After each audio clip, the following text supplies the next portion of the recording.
everyone. I'm Harriet Bograd, president of Kulanu, and I'm so glad you've all joined us. Kulanu, as most of you know, Kulanu supports isolated, emerging, and returning Jewish communities around the globe. We like to start with a short video showing you pictures from these communities. Yisrael,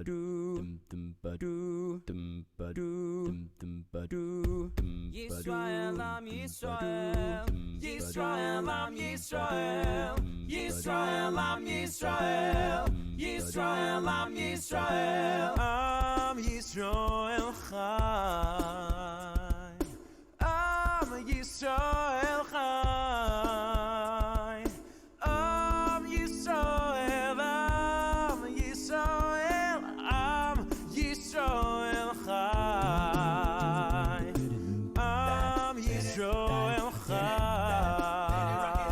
Am Yisrael Chai, Am Yisrael, Am Yisrael, Am Yisrael Chai. Od Avinu Chai, Od Avinu Chai, Od Avinu Chai, Od Avinu.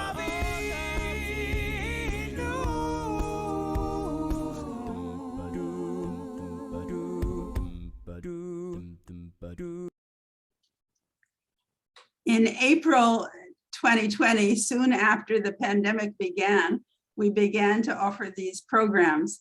And this is, if you count our year-end party last year, this is our 23rd online program. And all but one of them are available online at kulanu.org/recorded sessions, recorded-sessions, if you missed them and want to see any of the programs we've had. We want to thank our sponsors. And Molly, will you show us the slide?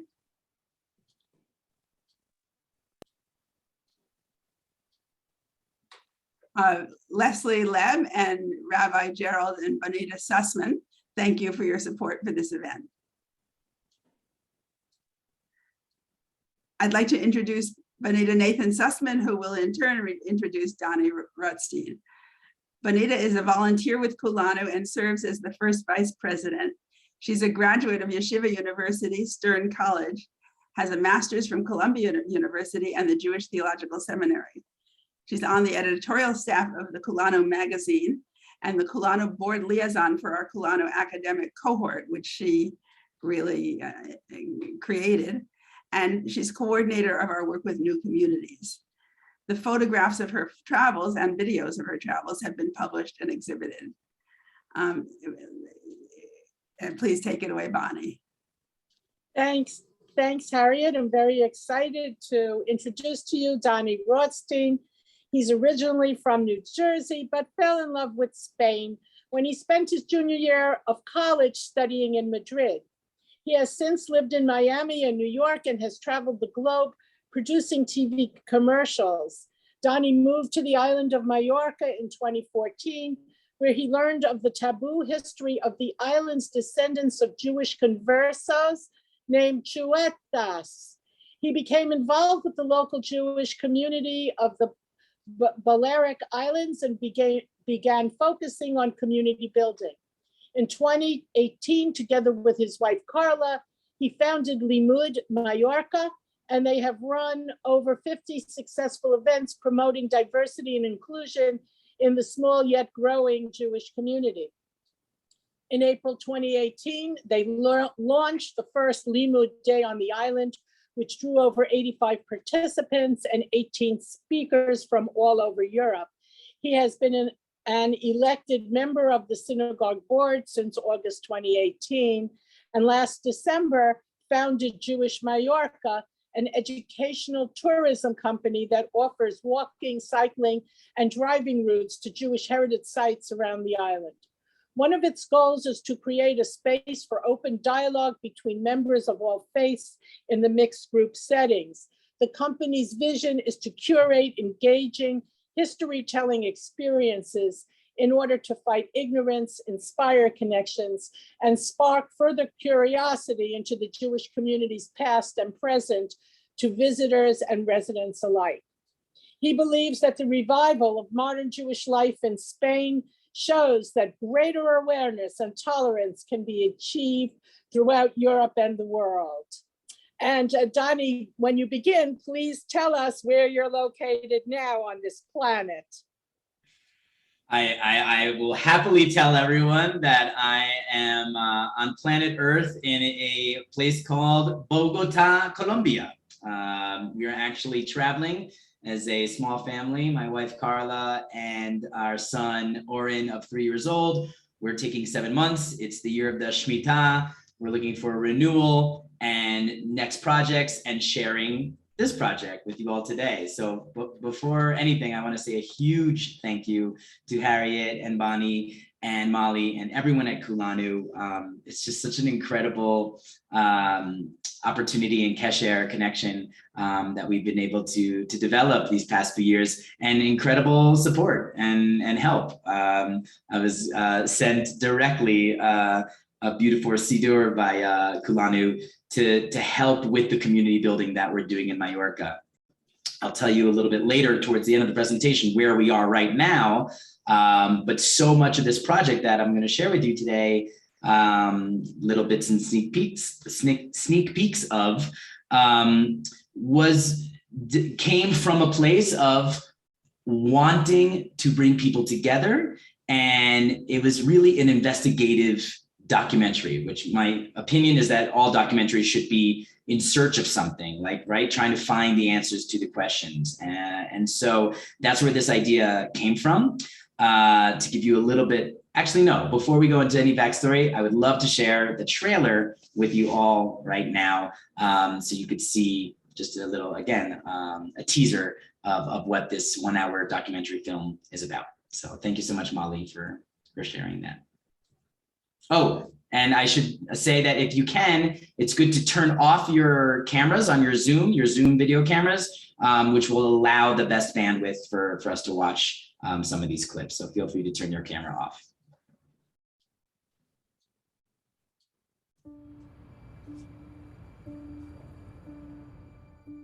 To me, it was always something of the past, of the history of the museum, going through Jewish quarters. Oh, if these stones could talk, if these walls could talk. And then I meet people who are Chueta.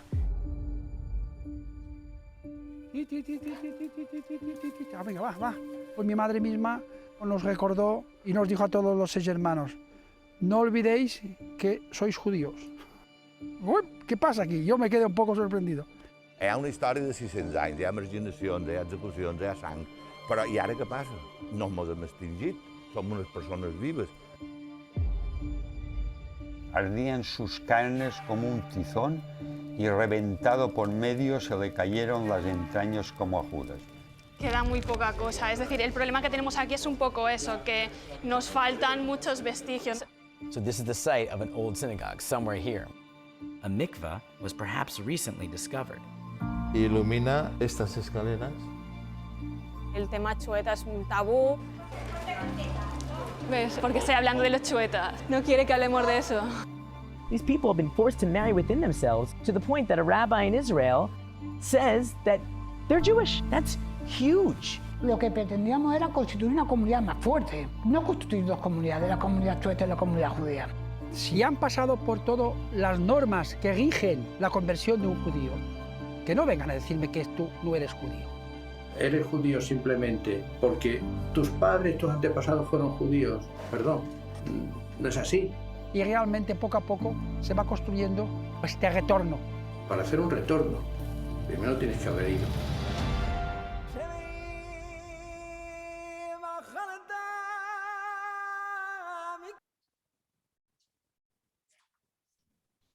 Thank you so much. So yeah, just to give you all a little bit of backstory, this is the trailer for our 1 hour documentary film called Xueta Island. We are right now currently in the first year of its release, where it's going through different film festivals, particularly Jewish film festivals. I had the honor and pleasure to meet Bonnie in person, finally, in Miami in January. We were part of the Miami Jewish Film Festival, and it was incredible that she was able to attend and see the film there. And we have been in the New York Jewish Film Festival, Austin as well, and Atlanta. And now coming up, we're in the New York Sephardic Jewish Film Festival on April 5th, which is a Tuesday, in person. So if you're in New York, you should feel free to go see it. And, you know, once this year comes of us getting to film festivals, hopefully, and sharing the film in the industry, then we'll be looking forward to sharing the film individually and privately to different communities and whatnot.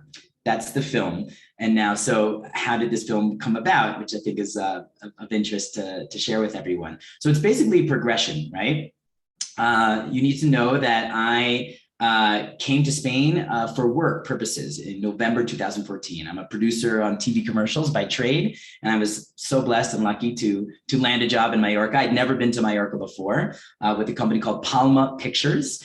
And I needed a break from New York. I was single and looking for a change up. And so I thought I'd go to Spain, where I studied abroad in Madrid, as Bonnie mentioned in my bio. And I loved everything there was about Spain. I think I always was interested in Sephardic history, Inquisition, you know, how was Spain and Portugal such centers of Jewish life? And then completely after the expulsion and many forced conversions, you know, you see the repercussions of that expulsion and the Inquisition still today, even though it's from a long time ago. Today, there's about 40,000 Jews, perhaps, that live in all of Spain, compared to their next door neighbor, France, which has over 400,000 Jews. So you can definitely see the effect. So with that knowledge, I went to Mallorca thinking literally I was going to be the only Jew on the island, because I just had not considered that there would be more Jews living there. And I got there, and lo and behold, speaking with a friend at work, sharing with him that my father's Israeli, you know, he said, "Oh, you should go to the synagogue here." And I was so confused. I was like, "You mean when I have to dig below earth to get to and move all the cobwebs? What are you talking about?" He goes, "No, there's one that you can go to on Friday nights, right? That's when you go." And I was like, no way. So I looked it up, and I was able, there was no online presence. It wasn't easy to find, but I was able to get to the synagogue that was started by British Ashkenazi Jews in the 1970s. So we just celebrated 50 years of a community there, which is also outstanding. And I'll never forget this moment of me walking in. You know, I'm coming up from New Jersey, a Reform conservative upbringing, you know, people there, who are you? Where are you from? You know, like very engaging. And that was not the case when I first came in. It was more of who's a new guy, and you know, who's this? And I took my seat in the men's section. So it's an Orthodox synagogue with a very light mechitza, I call it, like a divider between men and women. There's some plants basically that separate the room, but you can see completely across. And there was no rabbi, there's no chazan there, and there hasn't been one for, this is 7 years ago, I believe 10 years before that or so. So there'd been a long time with no rabbi. And I'll never forget this moment where the volunteer gentleman who's been doing Kabbalat Shabbat for years there said, "Oh, we don't have the minyan tonight. You know, there's no 10 Jewish men, so we have to skip the Kaddish." And I couldn't understand, because in the men's section, I counted 14 men.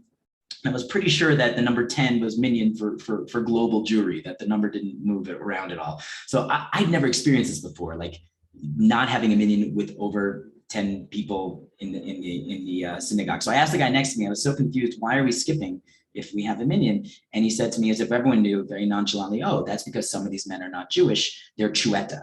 And that was the first time I heard this word, Chueta.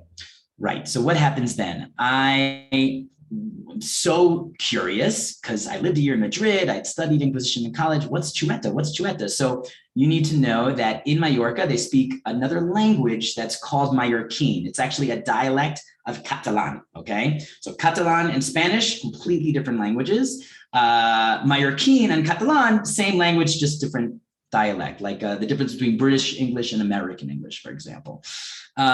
So I learned that this term Chueta comes from a number of different places, but it basically describes people from Majorca, they're only from Majorca, that are Catholic descendants of the Jewish conversos of the island, okay? So short history lesson. I promised Bonnie I wouldn't go too deep, too in depth, but imagine there's Jews living in the Balearic Islands since as early as the 400s, okay? With the Second Temple destruction in the year 70, we believe many Jews left and went to Tarshish, went to Sefarad, what would later become Sefarad, Spain and Portugal.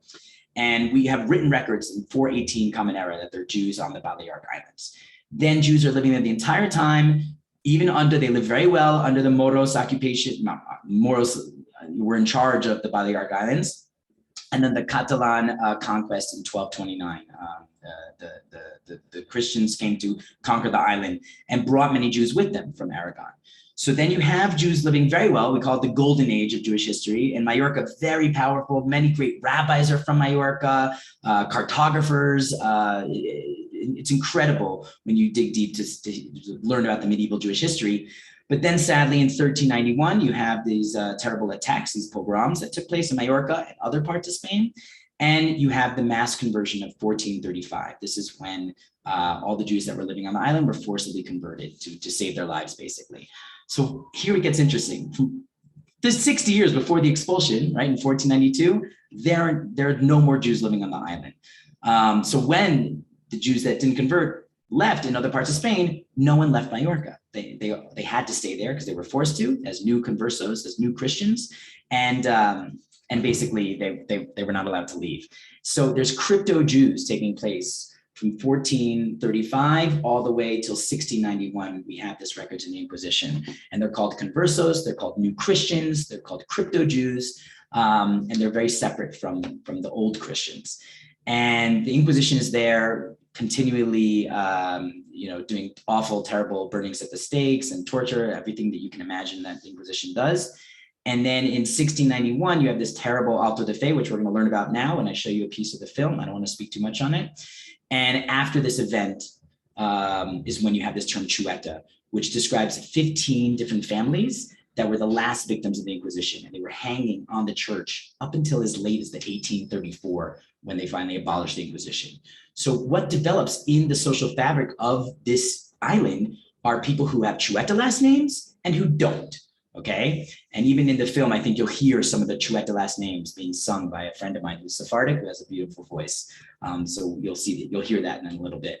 So these Chuetas were never accepted into the rest of society in Majorca. They weren't allowed to be in the army, not to be university. They couldn't move high up in the church. They were always required to go to church, but they were never really accepted as Catholics. And most importantly, no one wanted to marry a Chueta, okay? So these 15 families have been marrying within themselves for the last couple centuries, up until as late as the 1930s, 1940s, when finally, Majorca opened up to perhaps tourism and some people started coming to Majorca. And that's when, Chuetas would perhaps marry someone from the mainland and not other Mallorquins. So what happens, I come in, and I'd never heard of this Chueta story, and I meet some people with these Chueta last names that are now going to synagogue and still continue to go every Friday, but are not counting as a minion. They're investigating their Jewish past. Some have actually converted or returned to Judaism. And I think after going a number of times, I don't know if I've ever shared this with you, Bonnie and Harriet, finally, once I had, I wasn't like a tourist passing by, they realized that I'm living there and I'm Jewish, I'm from the States, and I want to engage. I was finally invited to a Shabbat dinner. So this is interesting. They would go to the synagogue, and about 10 or 15 of Chuetas or people from Majorca would then walk across town to an apartment that they had rented. And Rav Nissan, a rabbi who lives in Israel, who was originally Chueta, okay, he's made Aliyah in 1979 and converted to Judaism and is an ultra-Orthodox rabbi with 12 children. He would come once a month and do Shabbaton and continue to teach those Chuetas who wanted to learn about their past. So I was very I felt honored to be allowed to come in. And it was at those dinners that really sparked my curiosity, because I would share, Young Judea, Sleepaway Summer Camp songs with them, what have you. And they would share stories that, traditions that have been passed down in their family, like they always had two knives and they never knew why. One knife was for cheese and another knife was for meat. Or I'm trying to think of some other traditions. They basically knew they always came from the Jews because they were forced to know that.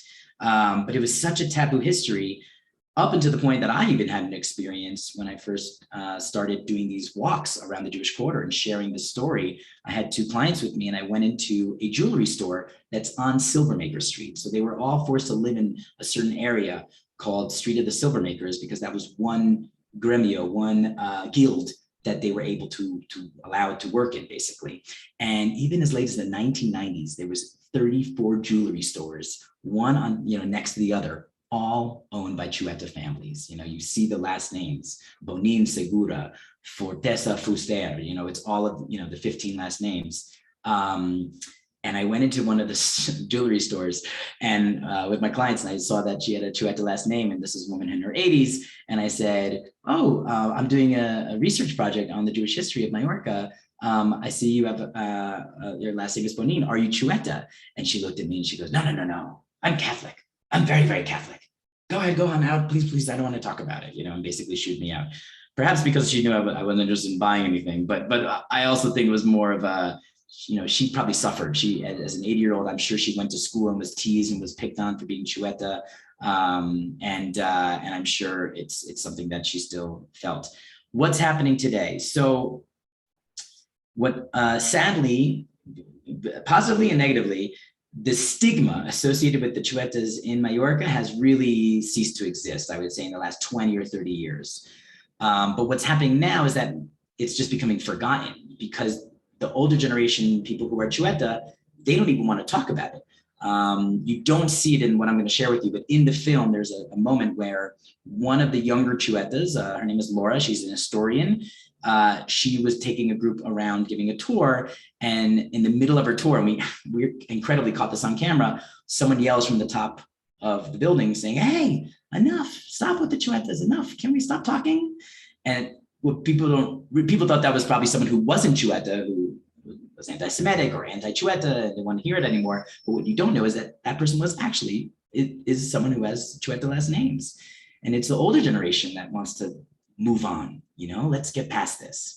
Another interesting episode is a memorial that was going to be made in the 90s, putting up their names, talking about this terrible history and kind of commemorating it. And the people that had the most problem with this memorial, that did not want it, were the older generation Chuetas themselves.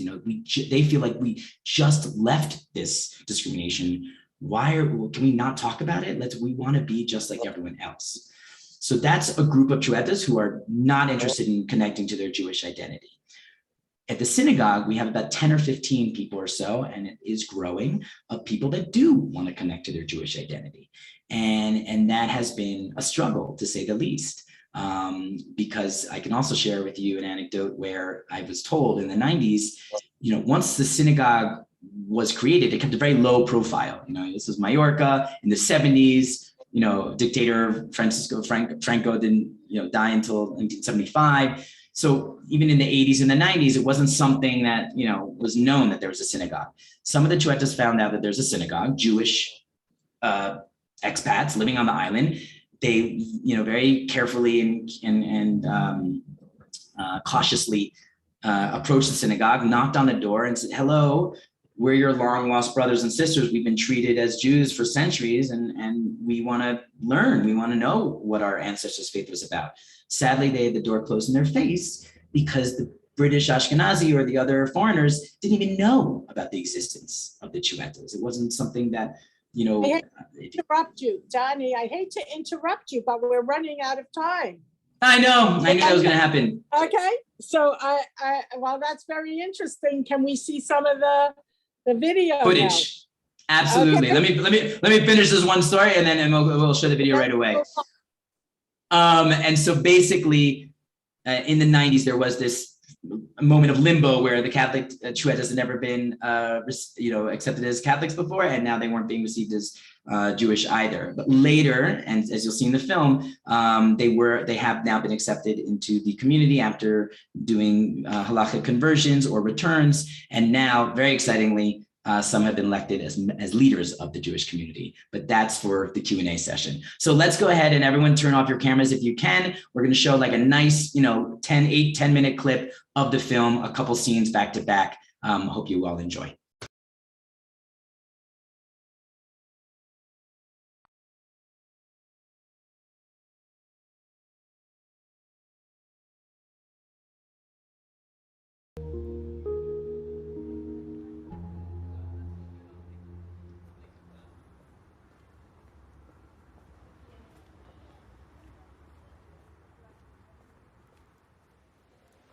The stigma associated with the Chuetas is that entrenched in the popular culture that we can even see its effects in the local foods.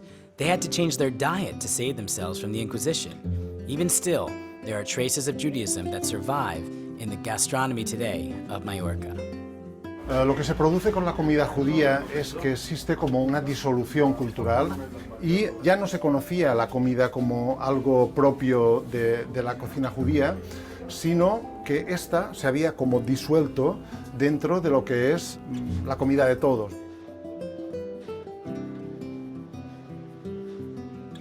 Es incomprensible que, dado el rechazo que había hacia la comunidad chueta, cómo la comunidad cristiana, de alguna forma, absorbió esos platos y los convirtió además en platos muy importantes dentro de las fiestas cristianas, por ejemplo la Pascua. Esto es una empanada que se preparaba principalmente para las fiestas del Sabbat, porque significa una especie de fiambrera donde la comida está preparada y se queda para el día siguiente. No se tiene ni que calentar, ni se tiene que producir nada, ya está preparado. Es como viene a cumplir una función de una olla. Mirad, esto es una ensaimada trenzada que nosotros hemos recuperado esa forma.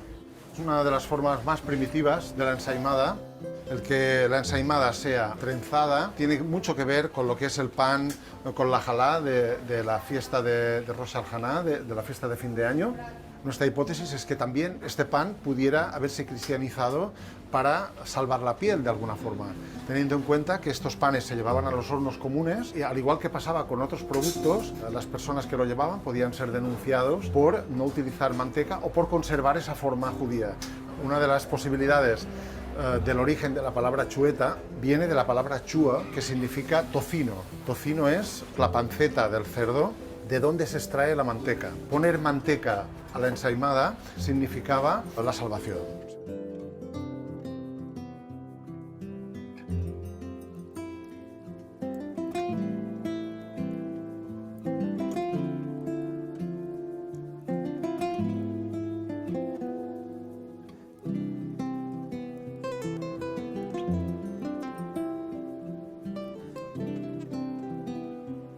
This is an idea that I've had for a while, that imagine that you're with a group of people, like 4 or 5 people, and you get a map and you get a bag with different hints and clues that are in it, okay? It's kind of like a scavenger hunt. Yeah. And hold on one sec. Get my bearings. Yeah, look at the name of that street. Shalom, like shalom. Yeah, so little clues like that. You see like a 2-minute video that like gets you into the mood and stuff like that. And all of this is because you're trying to escape the Jewish quarter of Palma. Okay, oh wow. Calle de la Sinagoga Vela. Okay, The yeah, Jews of like the 1300s when they built, 1200s when they built this Jewish quarter. So this is the site of an old synagogue, somewhere here. We don't know where exactly. Oh wow. There it is, in the walls. Just, es como hay una gincana esperando para salir de las paredes.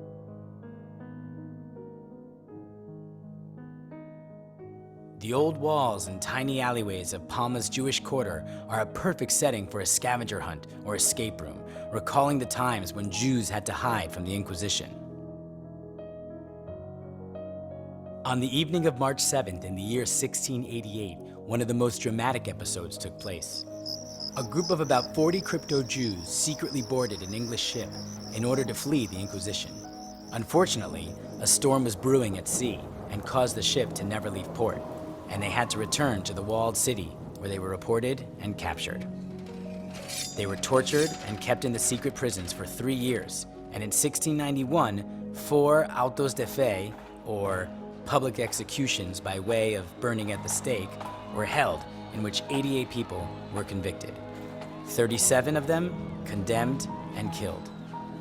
3 of them, Caterina Taronji and Rafaelette Benito Taronji and Rabbi Rafael Vaz, were burned alive in front of 30,000 people for not giving up their Judaism publicly. It is what is remembered in the Mallorquin language as the Cremadissa. It is after this terrible event that the descendants of the Jewish conversos will begin to be called Chuetas. It's a real story. It happened here, and it's that night, and you're trying to get together, and you have to do a couple tasks and certain things before you can escape, get out of the city, and get on a boat and go to freedom because the Inquisition is here and they're coming after you. Cool. You're trying to get out for your life, and you come out of it a little sad, a little depressed, because no matter which way, the story doesn't end well for you. Yeah.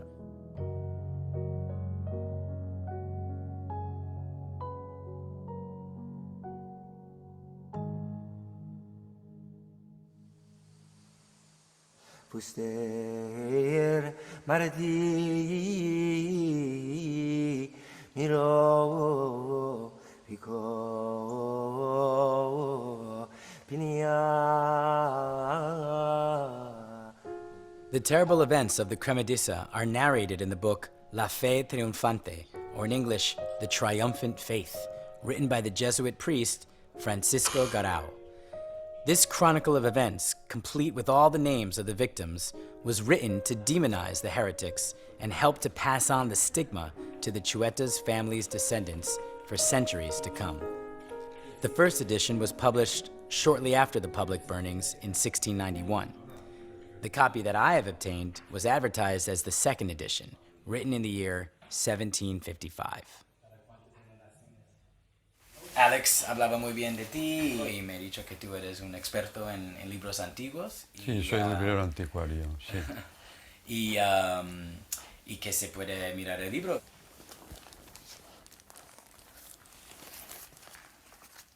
Bueno. ¿Podemos ver tu edición? Sí, claro.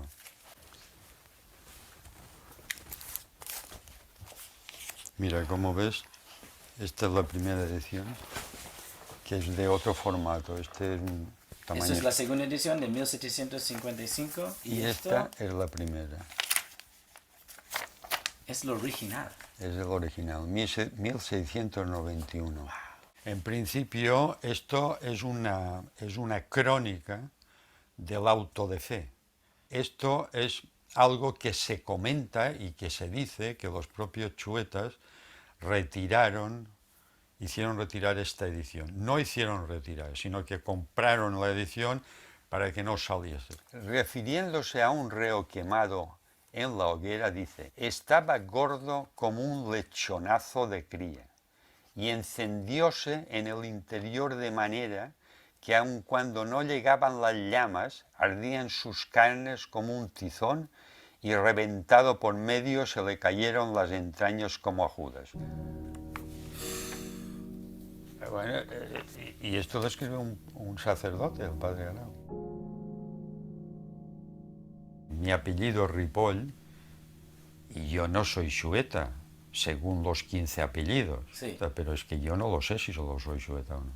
Solo eres Xueta si tienes uno de los 15 apellidos. Aquí está el error. ¿Sí? Sí, claro que sí. Puede haber cientos más. El que se iba a Santo Domingo y podía pagar y quitar su San Benito, pagaba, se llevaba el San Benito y terminaba de ser Xueta.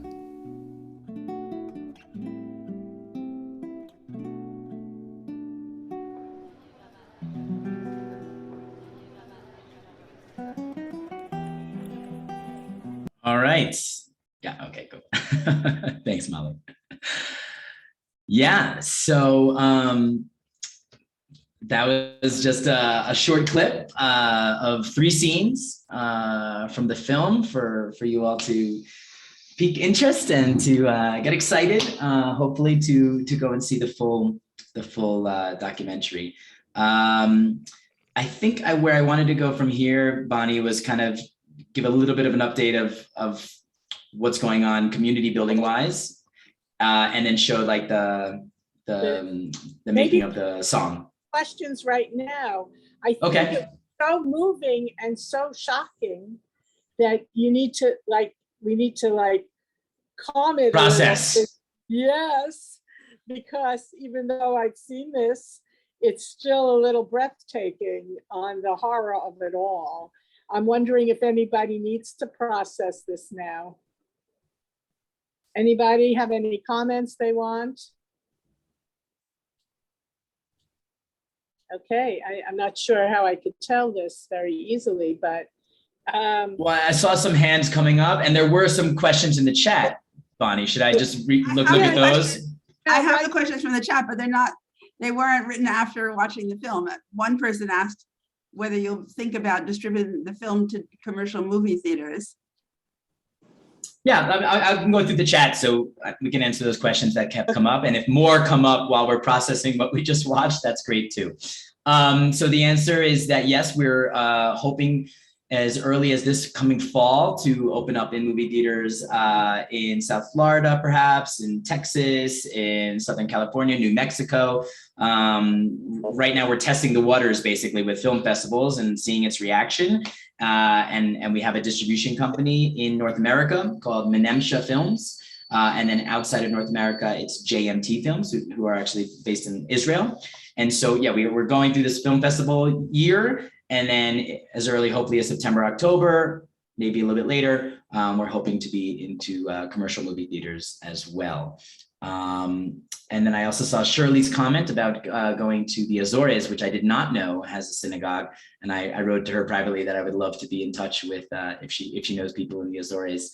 Ilana asked, great question. What are the Chueta last names? So I had responded in the chat. They are Aguiló, Bonin, Cortez, Fortesa, Fuster, Martí, Miro, Pico, Piña, Pomar, Segura, Taronji, Valentí, Valeriola, and Valls, V-A-L-L-S. A lot of people stop at Miro because it's a famous artist, Joan Miró, who's originally from Barcelona. He's actually not Chueta. We need to understand something. The Miró family that's originally from Barcelona or, has always been there are not Chueta. The Miró family from Mallorca is Chueta. So that's a very important distinction. And in case you have these last names, doesn't mean you're automatically Chueta. You need to find out, perhaps you're, Aguiló living in New Jersey, you need to go through your family history and see if your family ever came from Mallorca. And then you would know for sure that you are Chueta and thus have Jewish roots. Simone asked visiting Mallorca. I had sent a message, I think publicly, not sure, that what we're doing now is, so it's a progression. I learned about this story. I was like, oh my God, we need to put this story in English because there are documentaries, but they were always told from a historical or anthropological perspective, and mainly in Catalan. I don't even know if there's any in Spanish, there might be. So my two co-creators, Felipe Woloquita and Ofer Lazawiki, are both, having lived in Israel. Felipe is from Brazil, Ofer is from Barcelona. And the three of us, when we decided to do this documentary, we knew we wanted to talk about the Chueta question today and not just looking at from a historical perspective. So you'll see when you get to watch the entire film, we interview people who are Chueta and find out how and the why they chose to convert or return to Judaism, and also what's going on in the community today. How are we keeping one community together with Jews from United States or England, Ashkenazi, Sephardic, Mizrahi, Chuetas, people who are coming back to the faith, Israelis. When you say the word synagogue, a lot of them turn and run the other way. They're not interested in being part of the community. So it's a very big melting pot. And I personally think that if we can show how all these Jews can get along and stay together as one community in this tiny island in the Mediterranean, maybe that can hopefully inspire and provide hope for the global Jewish community at large. I know it's a big stretch, but we can all dream. I'm just going through a lot of the chat right now. What was the meaning? What was meant by getting rid of the San Benitos? Thanks, Alana. Great question. So San Benito is like a cape, like a cloak that the victims would wear on their way to getting burned at the stake. Basically, it was a big red X, and a lot of them had their names or drawings. They were actually apparently quite works of art, drawn. And so before the victims of the Inquisition were killed, they would take the San Benitos, and then once they were killed, they would hang these San Benitos in the convent of Santo Domingo, not just in Mallorca, in all parts of Spain. And this is what created this stigma for their descendants for years to come. The families would go and look at the San Benitos every Sunday and tell their children, look, these are the heretics that killed our Lord and Savior, Jesus. Don't interact with them. They're bad. And so these San Benitos is where the names were. And the reason why there's these 15 last names is because they were the last San Benitos to be hung. Before, there were probably 300 names. So it's a big also controversy that came up in Mallorca when the other names came out from the Inquisition records, not just these 15. Will this film come to Boston? Absolutely, we hope so. Carol's saying that she feels sad and sick. Another question is the film being offered as one of streaming services? Not yet. We hope to get on a streaming service in the future. Rachel asks, do you have a feel for how many Chueta descendants could be in Mallorca? Oof, great question.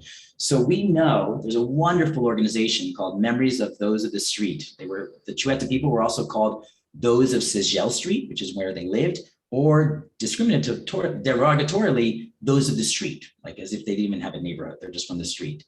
So this organization isn't interested in returning to Judaism or connecting religiously to Judaism, but yes, as a Chueta identity. And so they do genetics testing, which is fascinating.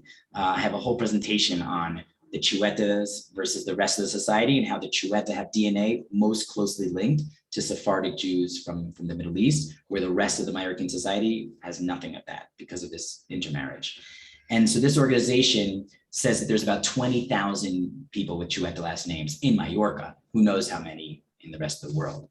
And because of what I just said earlier about there being 300 last names of Mallorcan last names that got off the list, right? What the book dealer said about bribing the church to take their name off the list, perhaps as high as 30%, 1 out of every 3rd Mallorcan. There's about 1 million people that live on the island. 1 out of every 3 might have Jewish descent. Glenda's asking, would the film be screened at the Toronto Jewish Film Festival? And the answer is yes. We just got the word recently that we've been officially selected for Toronto Jewish. Rachel asks, there is Vise, who was prime minister actually of France. And from my limited research in that, I've learned that his family never came from Majorca. So that prime minister Vise is probably not Chueta. Carol says, how do you think a scavenger hunt will enhance the experience? Thanks, Carol. This is a great question. So I grew up in Young Judea, which is a Zionist youth group. I went to Jewish Sleepaway Summer Camp. I'm a big fan of informal education. People like Susie and Alan, who know my mother, will understand that. And right now what's happening is that I do tours sometimes for public schools. And I'm on a tour talking about the Jewish history, talking about the Chueta names. And what I've done is I actually had 15 volunteers come and hold the names up. And without a doubt, almost always, some students in the group will say, that's my last name. And they don't even know that they have this family history, which you can understand. It's not something that the parents or grandparents are really excited to talk about. It's a very sad, dark history of what happened to their particular family names. So what I don't want to happen is that people just forget that this ever happened. And so I'm constantly thinking of how can we create experiences that younger generations will be interested in history, will want to learn about it. True, a scavenger hunt where no one wins and everyone dies by burning the stake is obviously, we'd have to consider that and think about it.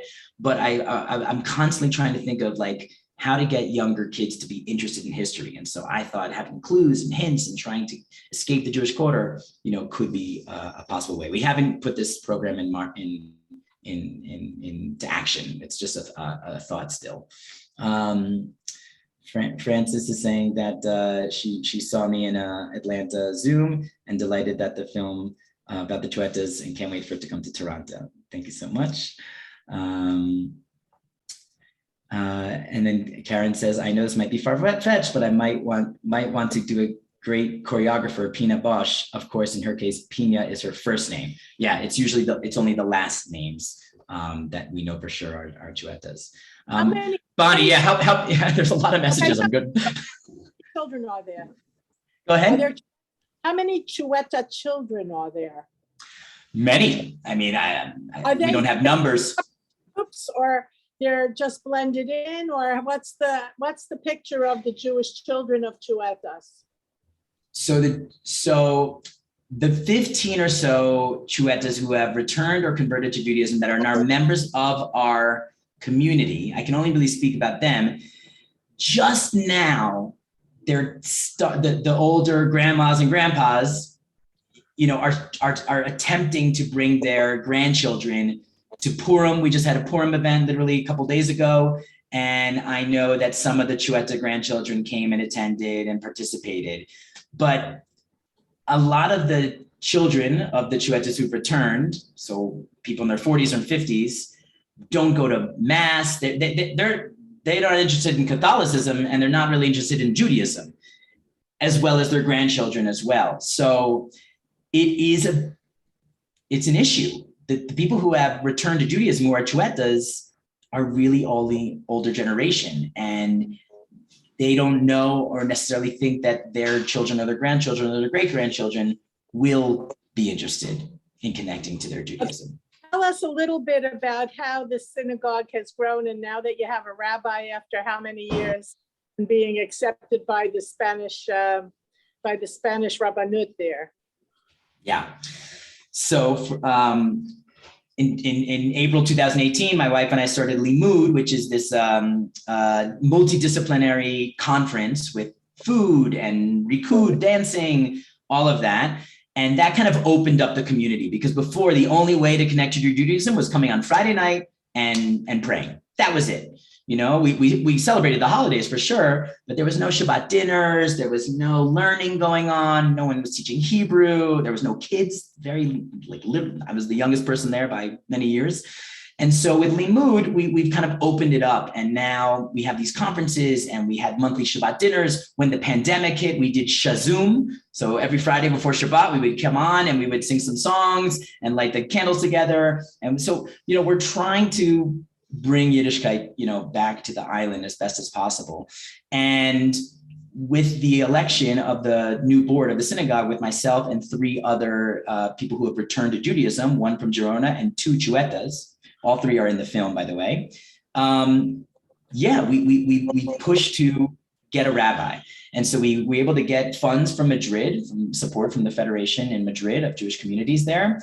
And we were able to, last June, we're not even a year in this, have Rav Nissan, the Chueta rabbi I spoke about earlier, who lives in Israel, in Shiloh. He travels now 10 days each month, maybe 2 weeks, to be with us for the holidays, to be with us for 2 Shabbatot. He's teaching a class of Gior. He's teaching some Chuetas and people who are not Chueta, who are interested in converting to Judaism. And my wife Carla just started a children's program, Talmud Torah. I think it's like twice a month, with 2 Israelis who are professors who are teaching children as well. We have about 20 children in that program. So since we filmed the movie in 2019, almost 3 years ago, this September, so many awesome, incredible things have been happening and moving in the right direction. Would you like to show the last little film, the behind the scenes?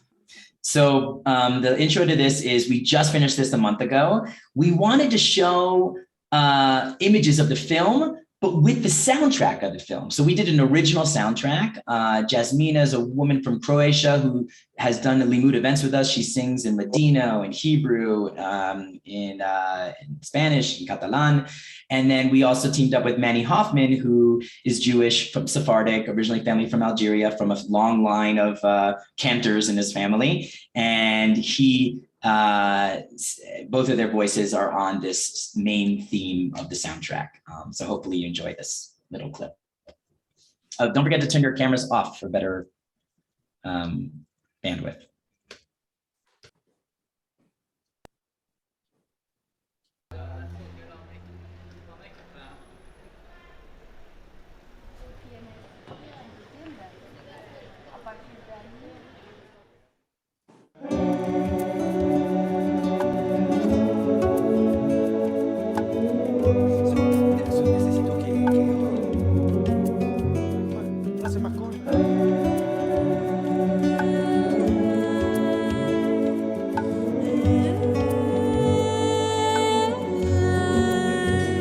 keep on trying, keep on believing, I keep on hoping all my life. I keep on trying.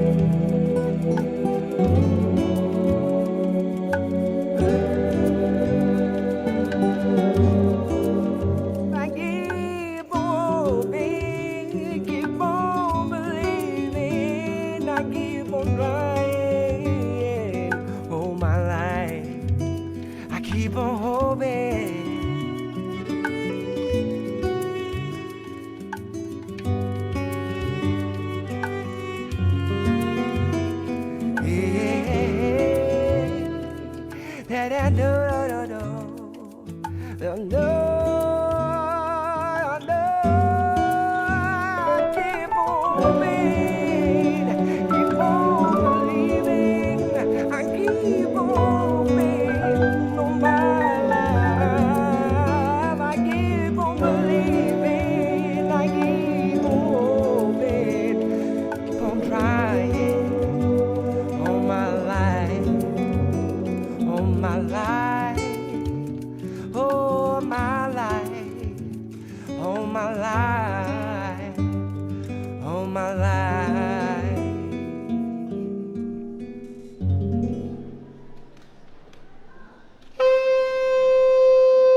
All my life.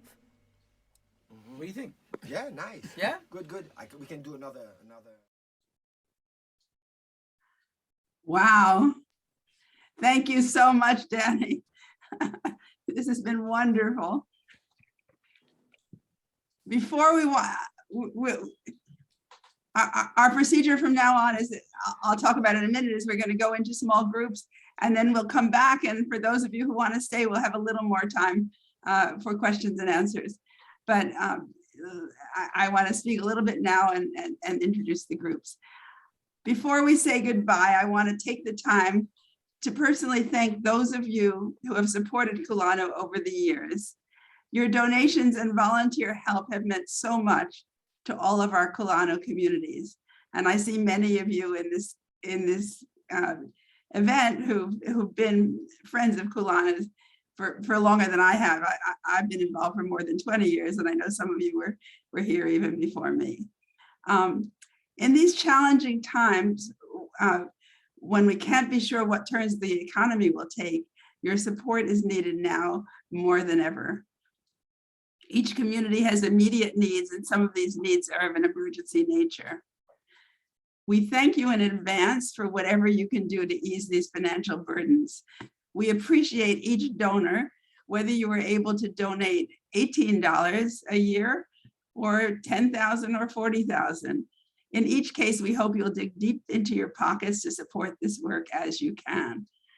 Please go to kulanu.org/donate, either to donate online or to learn how to donate by mail. The secure link is in the chat. If you need to leave now, thanks for joining us. But if you can stay, we'll now be breaking into